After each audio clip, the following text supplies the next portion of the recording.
Ici, c'est un garage pas comme les autres. Moyennant une adhésion, chacun peut réparer sa voiture à moindre frais. Changer un filtre à air pour 5 € ou 2 pneus pour 18 à peine. On est loin des tarifs des garages classiques. Seule condition, il faut le faire soi-même. Je vais faire la vidange de ma voiture. Et ce matin, c'est Hélène qui s'y colle. Voilà, tu retires le bouchon. Hélène n'y connaît pas grand-chose en mécanique. Damien et Boris vont la coacher. C'est ça? Ouais. Une vidange au garage, c'est entre, pour cette voiture-là, c'est entre 50 et 60. Et ici, en faisant moi-même, j'en ai pour 8 €. Vous avez des notions de mécanique ou aucune? Aucune. Rien du tout. Voilà. Du tout. Et quand on vous a dit qu'il fallait faire soi-même ici, ça vous a pas fait hésiter? Non.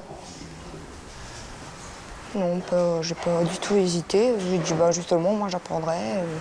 Les 8 € qu'Hélène va payer, c'est pour le temps passé sur place, l'utilisation de l'outillage et les conseils. En revanche, il faut venir avec ses pièces de rechange. Mais ici, on est sûr de ne remplacer que ce qui est nécessaire.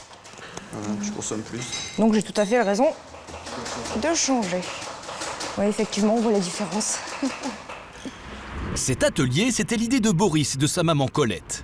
C'est en travaillant à la réinsertion de RMistes que Colette a eu l'idée de ce garage solidaire. Merci beaucoup. Boris, est-ce que tu pourrais montrer à mademoiselle le fonctionnement de la voiture?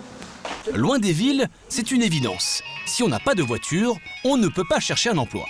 Entre la gestion du garage, les adhésions et le bébé de sa fille, elle n'arrête pas. L'adhésion est de 20 € par an, ou 10 € si vous êtes locataire du RMI. Et vous pouvez faire toutes sortes de réparations et on met à votre disposition donc le local, l'outillage et les services du mécanicien qui vous conseille, etc. Mais l'astuce, c'est que vous faites vous-même. Voilà. Il y avait une attente pour ce genre de projet? On répond, je pense, à une demande parce que de pouvoir aller chez le garagiste actuellement, pour certains, c'est vraiment un gros problème.